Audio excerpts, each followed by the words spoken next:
हाँ जी, हम लोगों ने इसके बारे में बात की। तो जहां पे भी हमें बात होगी कंडीशन की, वहां से कंडीशन को हटाएंगे, कंडीशन में सॉरी हम लोग फ्यूचर का रेफरेंस हटाएंगे और वहां पे सिंपल प्रेजेंट टेंस अप्लाई करेंगे। लेकिन जो भी उसका रिजल्ट होगा, उसका आउटकम होगा, वहां पे आप लोग फ्यूचर का रेफरेंस लगा सकते हैं, not to worry. After that next हमारा टेंस है, that is present continuous tense. Right down present continuous tense. I hope इसका स्ट्रक्चर हर किसी को आना चाहिए, क्योंकि सब्जेक्ट प्लस प्रेजेंट का फ्लेवर लेके आएंगे। That will come from is am are, after that continuous है तो V1 ING। ये चीजें समझ में आनी चाहिए। कुछ ऐसे एक्शंस जो कि कंटिन्यू में चल रहे हैं at the moment, like I am teaching, you are studying, the boys are playing, तब ये चीजें समझ में आ जाएंगी कि ये कैसे काम करेंगे। लेकिन यहाँ पे एक छोटा सा और पोर्शन है जो जिसको डिस्कस करना पड़ेगा। वर्ब को ही बच्चा आगे हम लोगों ने फर्दर स्प्लिट कर दिया दो चीजों में, एक है हमारी स्टेट वर्ब और दूसरी है हमारी एक्शन वर्ब। एक्शन वर्ब जहां से काम के होने का पता चले, जैसे मैंने बोला he is writing a letter, तो उस चीज को कंटिन्यूटी में रखा तो कोई दिक्कत वाली बात नहीं है। आएंगे अब यहाँ पे अपने आप में स्टेट वर्ब होती क्या है बच्चा। स्टेट वर्ब ऐसी वर्ब है जो अपने आप में कुछ एक्शन का तो डिपेंड नहीं करेगी, हाँ वो किसी चीज को इंफॉर्मेशन को देने का काम करेगी। स्टेट वर्ब में एक्शन का नहीं बताया जाता, रादर वहां से इंफॉर्मेशन जानकारी देने का काम करती है।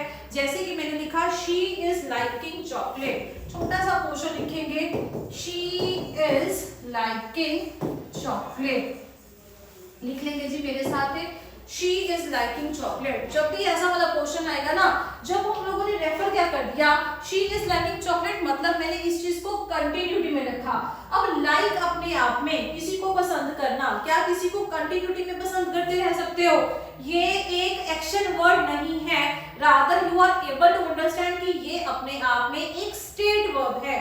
वर्ब तो है लेकिन कौन से वाली, एक स्टेट वर्ब है। और जहां जहां बात होगी स्टेट वर्ब की, हम लोगों को समझ में आना चाहिए कि ये कंटिन्यूटी में नहीं हो सकती, ये टेंस यहां से हटाना पड़ेगा।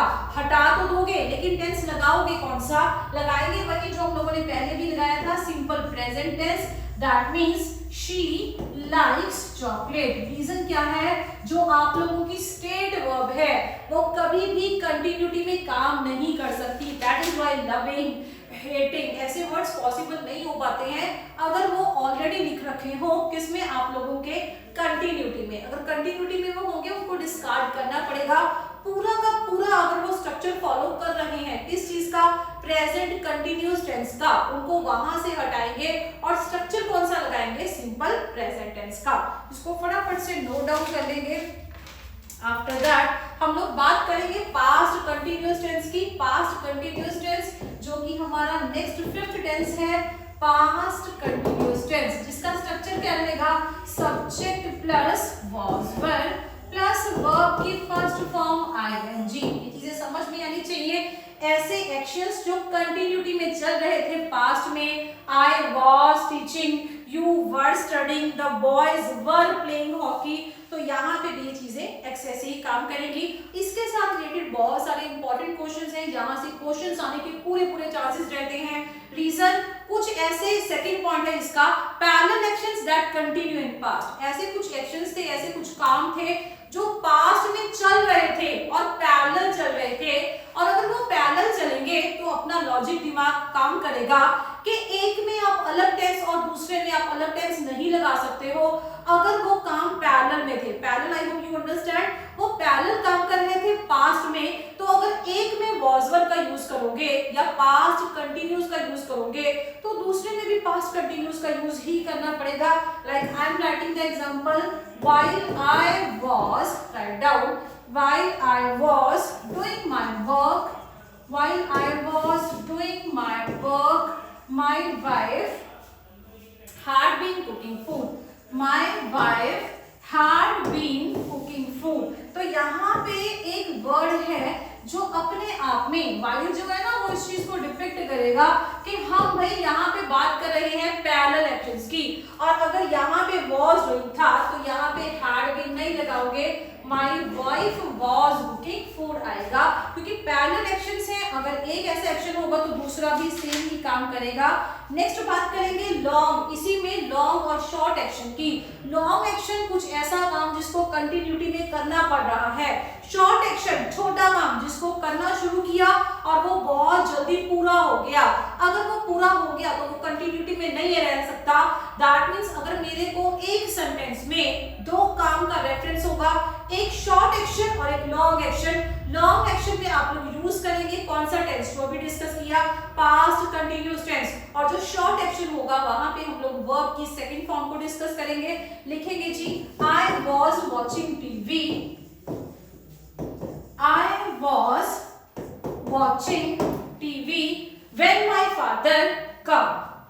When my father come. लिखेंगे जी फटाफट से इन चीजों को। यहाँ से एरर निकालने बहुत इजी है।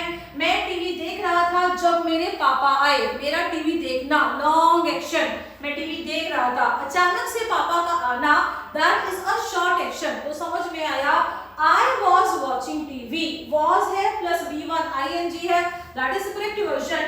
लेकिन when my father come come, तो यहाँ पे verb की second form लगानी थी, that is the reason why when the my father came आएगा, come काम तो शुरू हुआ मतलब स्टार्ट हुआ और साथ के साथ कंप्लीट हो जाएगा। तो लॉन्ग और शॉर्ट एक्शन का ये सिनेरियो बहुत अच्छे से क्लियर होना चाहिए। Next our tense is, sixth tense is future continuous tense. Right down future continuous tense, फटाफट से इसका स्ट्रक्चर भी लिख लेंगे, subject plus will shall, right down subject plus will shall plus be plus V1 ing, लिख लेंगे जी जल्दी से। ऐसे काम, ऐसे actions which will happen in future, जो अभी हुए तो नहीं है लेकिन अभी फ्यूचर में होंगे, जैसे कि Rahul will be reading various counts of books, ऐसा कुछ काम होगा फ्यूचर में जो कंटिन्यूटी में ही रहेगा।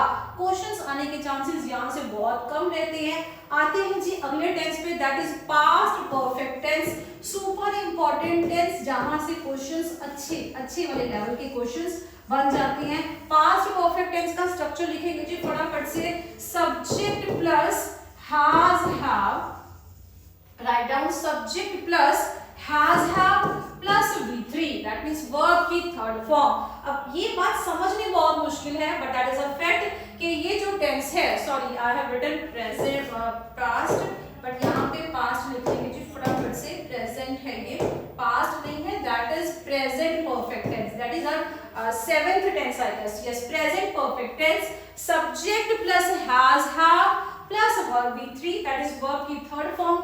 ये भी बात करता है किसके बारे में, पास्ट के बारे में। इस चीज को समझना जरा मुश्किल लगता है पर समझेंगे। मैंने बात की present continuous, sorry present perfect tense, तो ये ऐसा काम है, ऐसा कुछ ऐसा एक्शन है जो स्टार्ट तो हुआ था पास्ट में, ध्यान से समझिए ये बात, कुछ ऐसा एक्शन, कुछ ऐसा काम जो शुरू तो हुआ था पास्ट में लेकिन अनफॉर्चुनेटली वो पूरा नहीं हो पाया। अगर तो वो पूरा हो जाता तो मैं उसको किस कैटेगरी में ले जाती, पास्ट में, but due to any reason वो अभी भी कंटिन्यूटी में जारी है। दैट इज व्हाई ये शुरू तो हुआ था पास्ट में लेकिन अभी भी कंटिन्यूटी में है अपने अधूरेपन की वजह से। That is the reason why I call it present perfect tense. लिखेंगे जी फटाफट से इसकी एग्जांपल्स, इसका स्ट्रक्चर आप लोग नोट डाउन कर चुके हैं already. Write down the important example. लिखेंगे जी I asked this question, I asked this question from management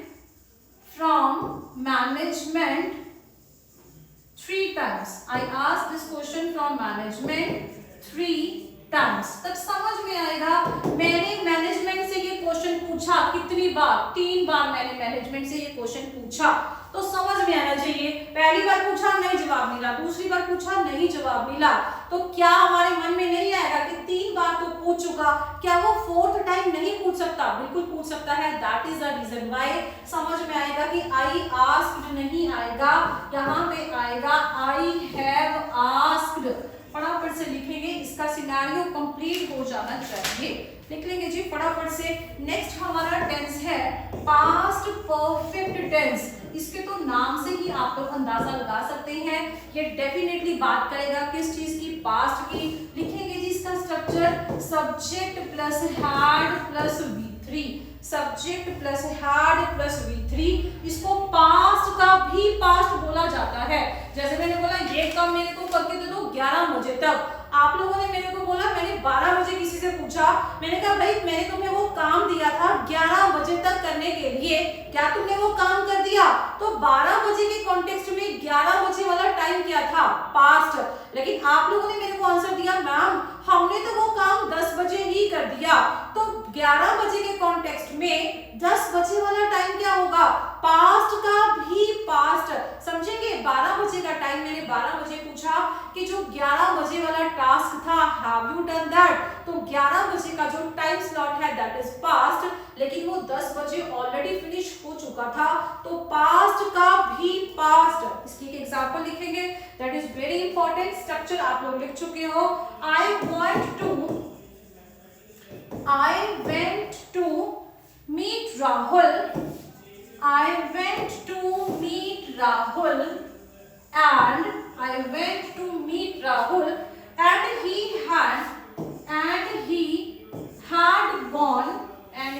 had gone to market। समझेंगे जी यहाँ पे हमारा जब भी रेफरेंस होगा पास्ट के भी पास्ट का, कहता मैं राहुल से मिलने उसके घर गया, मैं राहुल से उसके मिलने उसके घर गया, लेकिन जब मैं राहुल के घर पहुंचा वो तो पहले ही जा चुका था मार्केट। मतलब राहुल का मार्केट के लिए निकलना वो पहले वाला एक्शन था। पास्ट का भी पास्ट वो पहले हुआ होगा ना, so that is our V1। जहां पे भी पास्ट का भी पास्ट सबसे पुराना वाला पार्ट दिखाएंगे, वहां पे स्ट्रक्चर क्या रहेगा? पास्ट परफेक्ट टेंस का। That means he had gone to, क्योंकि हैड प्लस वर्ब की थर्ड फॉर्म। और जहां पे हमारा पास्ट टेंस है, अब मेरा वहां पे पहुंचना, राहुल से मिलने जाना, आई वेंट, दैट मींस हम लोग यहाँ पे लगाएंगे V2। एक पार्ट में V2 आएगा और दूसरे पार्ट में हमारा आएगा he had gone to market, क्योंकि ये काम पैरेलल नहीं थे, इन दोनों में टाइम गैप था, और जब भी ऐसा टाइम गैप होगा तो ऐसा टेंसेस में फर्क आएगा ही आएगा। लिख लेंगे जी इन चीजों को, इंपॉर्टेंट है ये चीजें। After that next write down your future perfect tense. Next structure is future perfect tense. Future perfect tense किस चीज के बारे में बात करेगा? Subject plus will shall. Right down subject plus will shall plus have plus V3। जल्दी से लिखेंगे subject plus will shall plus have plus V3। ऐसे एक्शंस जो कंप्लीट हो जाने चाहिए एक सर्टेन टाइमलाइन तक, काम पूरे हुए तो नहीं है, हो जाएंगे, लेकिन आप लोगों ने वहां पे टाइमलाइन भी मेंशन कर दी। जैसे we shall have completed this coaching by this August। तो समझ में आया काम पूरा हुआ नहीं है, अभी हो जाएगा, तो I shall have कब तक हो जाएगा, टाइमलाइन भी साथ में दे दी by this August। ऐसे सेंटेंसेस में you are going to use future perfect tense। Next बात करेंगे जी प्रेजेंट परफेक्ट कंटिन्यूअस टेंस की। Next is present perfect continuous tense. ये हमारा आई थिंक 10th हमारा 10th टेंस है। लिखेंगे जी subject plus has have. Right down subject plus has have plus being plus V1 ing। V1 ing क्यों आएगा? क्योंकि जहां जहां कंटिन्यूअस आ जाएगा you are definitely going to use continuous, that is V1 ing। और इसके साथ हम लोग लगाएंगे फॉर या फिर सेंस। फटाफट से इसके स्ट्रक्चर्स नोट डाउन कर ले, इनके स्ट्रक्चर्स ही नोट डाउन कर लेंगे, बहुत इंपॉर्टेंट है, समझ में आने बहुत जरूरी है। ये था स्ट्रक्चर प्रेजेंट परफेक्ट टेंस का, प्रेजेंट परफेक्ट कंटिन्यूअस टेंस का। After that we have past perfect, जहां से क्वेश्चंस आने के चांसेस बहुत कम रहते हैं, लेकिन फिर भी पास्ट परफेक्ट कंटिन्यूअस टेंस। एक एक बार इनके स्ट्रक्चर लिख लेंगे। Subject plus had, write down subject plus had plus being plus V1 ing, had plus V1 plus ing plus for या since, write down plus for slash since. एक बार note down कर लेंगे इन चीजों को। लास्ट टेंस का structure भी लिख लेंगे। इनका यूजेज बहुत कम होता है, that is why I am not going to explain. Reason इनमें से क्वेश्चंस तकरीबन ना के बराबर बनते हैं, फिर भी हम लोग स्ट्रक्चर भी कर लेंगे तब भी बहुत है, that is more than enough. Sorry future perfect continuous tense लिखेंगे जी, subject plus will shall, right down subject plus will shall, have been plus have plus been plus v1 ing plus for dash from, for या फिर from, इतना भी कर लेंगे, that is more than enough for tenses। इतना समझ में आना बहुत जरूरी है, नोट डाउन कर लेंगे जी फटाफट से। चलिए जी, अगर इतना क्लियर है, after that I am going to start with the next topic, that is our voice। Voice का समझ में आना बहुत जरूरी है। वॉइस को हमेशा डिस्कस किया जाएगा वर्ब्स के साथ। अब वॉइस होता क्या है, बेसिकली हम लोग क्या बोलते हैं कि वॉइस क्या होता है, तो आप क्या बोलोगे मैम, एक हम लोगों ने एक्टिव वॉइस पढ़ रखी है, एक हम लोगों ने पैसिव वॉइस पढ़ रखी है। तो मैंने बोला एक्टिव या पैसिव वॉइस नहीं होते हमेशा, एक्टिव या पैसिव, सॉरी ये बोला जाता है कि मैम ये एक्टिव सेंटेंस है, ये हमारा पैसिव सेंटेंस है। तो समझना पड़ेगा एक्टिव या पैसिव हमारे सेंटेंसेस नहीं होते हैं, हमेशा वर्ब एक्टिव या पैसिव होती है। ये चीज का लॉजिक समझ में आना बहुत जरूरी है। क्या लॉजिक है, if subject of verb does an action, अगर हमारे सेंटेंस में जो सब्जेक्ट है वो सब्जेक्ट वर्ब का है और वो काम करने वाला है, in that case verb is active. अगर वो सब्जेक्ट डज एन एक्शन, अगर सब्जेक्ट कुछ काम करेगा तो वर्ब क्या हो जाएगी, एक्टिव। और अगर सब्जेक्ट एक्शन को रिसीव करेगा, काम करने वालों में से नहीं है, एक्शन को रिसीव करने वालों में से है, in that case our verb is inactive. समझने की कोशिश करेंगे। अच्छा, एक्टिव से पैसिव में चेंज करते हुए एक छोटा सा गोल्डन रूल क्या है, कहते हैं मैम बी प्लस V3। आप लोगों ने एक्टिव पैसिव की बहुत सारी एग्जांपल्स की होंगी, अभी डिस्कस भी करेंगे, लेकिन एक बेसिक सा रूल रहता है कि मैम बेसिक में B प्लस V3 आप लोग लगा देंगे। अब एक्टिव से पैसिव बनाने की कोशिश करते हैं। छोटा सा सेंटेंस मैंने उठाया, I said Sonali reads a novel, Sonali reads a novel। इसका पैसिव बनाने की कोशिश करेंगे, करना कुछ नहीं था, ऑब्जेक्ट को आगे ले आओ, I have written a novel. After that मेरे को क्या लगाना था, बी, लेकिन बी नहीं लगाएंगे, बी की कोई भी फॉर्म लगा सकते हैं। 8 के 8 मेंबर से आपकी दोस्ती हो चुकी है, अ नॉवेल है, तो बाय डिफॉल्ट पता चलेगा कि यहाँ पे आप लोग इज ही लगाओगे।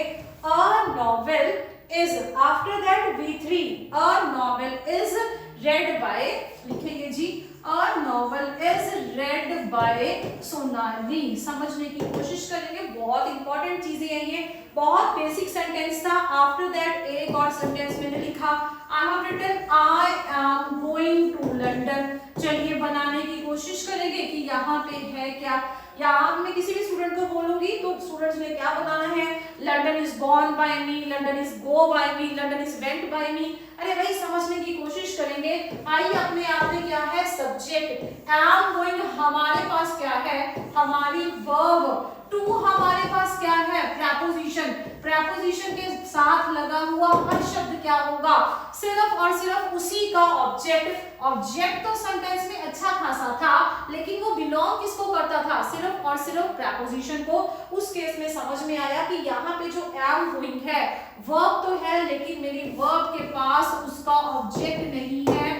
अगर वर्ब के पास ऑब्जेक्ट ही नहीं होगा तो स्वैपिंग किस चीज की करोगे, दैट मींस इस सेंटेंस का पैसिव बन ही नहीं सकता। ध्यान देना पड़ेगा। वही ट्रांजिटिव और इंट्रांजिटिव वर्ब्स वाला केस हम लोगों को क्लियर कट समझ में आ जाना चाहिए। आफ्टर दैट हम लोगों ने छोटे छोटे से रूल्स कर रखे थे। यहाँ पे आप लोग टेंसेस में कोई भी चेंज नहीं करेंगे। ज्यादातर स्टूडेंट्स को यही लगता है कि मैम हम लोग वॉइस में और नरेशन में कंफ्यूज हो जाते हैं। समझने की कोशिश करनी है, वॉइस हमारी इंग्लिश लैंग्वेज का ऐसा पार्ट है जहाँ पे strictly there is no change in tenses. अगर प्रेजेंट है तो प्रेजेंट में ही जाएगा, अगर पास्ट है तो पास्ट में ही जाएगा। जैसे मैंने एक्टिव लिया, आई होप आप लोगों को वॉइस के सारे रूल्स 12 रूल्स हैं वो रिकॉल होने चाहिए। जैसे कि V1 प्लस एस या ES जो कि सिंपल प्रेजेंट है, उसी सिंपल प्रेजेंट को जब हम चेंज करेंगे, यहाँ पे टेंसेस में चेंज नहीं आएगा।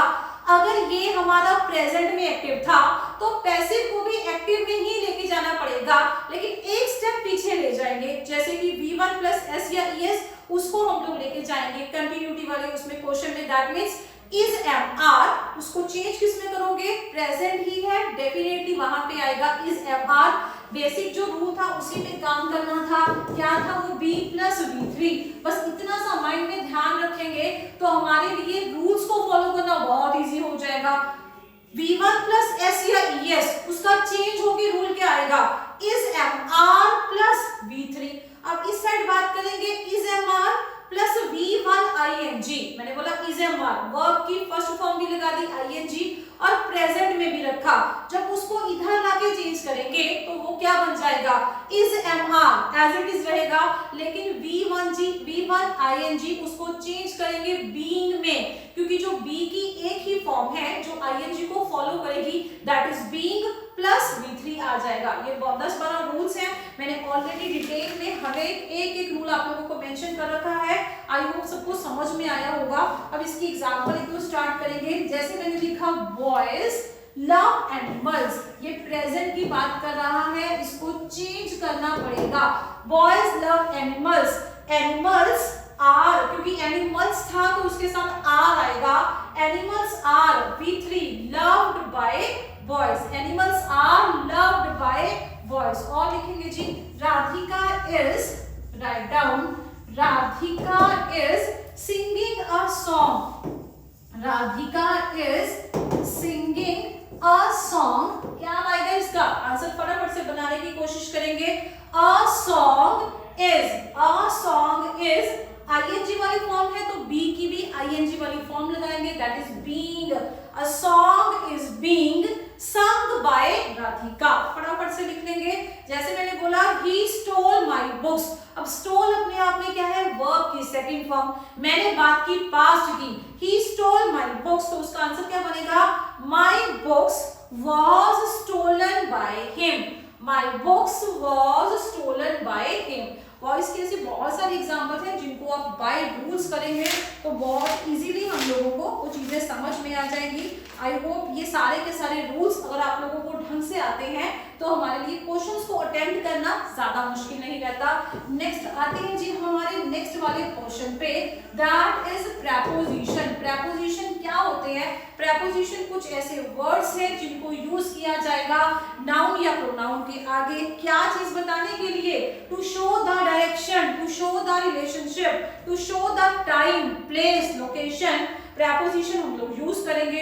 बहुत सारी प्रेपोजिशंस हैं जो बहुत ही इंपॉर्टेंट हैं और कुछ ऐसी प्रेपोजिशंस हैं जिनके साथ स्पेसिफिक वर्ड्स को नहीं लगाया जाता। जैसे मैंने अपनी एक एग्जांपल में बताया था, जैसे मैंने लिखा एंटर, एक कॉमन सी बात है, जब भी एंटर को यूज करते हैं ना, enter into, please enter into the room बोला जाता है, बोलचाल की भाषा में हमेशा गलत बोला जाता है, तो एंटर के साथ इनटू का यूज आएगा ही नहीं। एंटर एक ऐसी प्रेपोजिशन है जिसके साथ इनटू को यूज नहीं करोगे क्योंकि इसके मीनिंग ही है, इसका मीनिंग क्या है, कम इनटू या केम इनटू। सो डेफिनेटली यहाँ पे अगर एंटर यूज करना है, जैसे कि he entered into the examination hall, no, the right answer is he entered the examination hall। लेकिन वहीं पे अगर हम मेंशन करें he came into the examination hall, तो came के साथ यूज कर सकते हो लेकिन सबके साथ नहीं है। ऐसे बहुत सारे वर्ड्स हैं जिनको मैंने डिटेल वीडियोस में डिस्कस भी कर रखा है, बहुत सारे वर्ड्स हैं जिनके साथ आप लोग स्पेसिफिक प्रेपोजिशन को यूज नहीं करेंगे। चलिए आगे डिस्कस करेंगे जी, छोटी छोटी सी बातें हैं, जैसे मैंने बोला टू और फॉर, टू और टू वर्ड्स। चलिए स्टार्ट करेंगे प्रेपोजिशन के साथ, छोटे छोटे आइडिया मिल जाए तो आपके लिए क्वेश्चंस को अटेम्प्ट करना बहुत इजी है।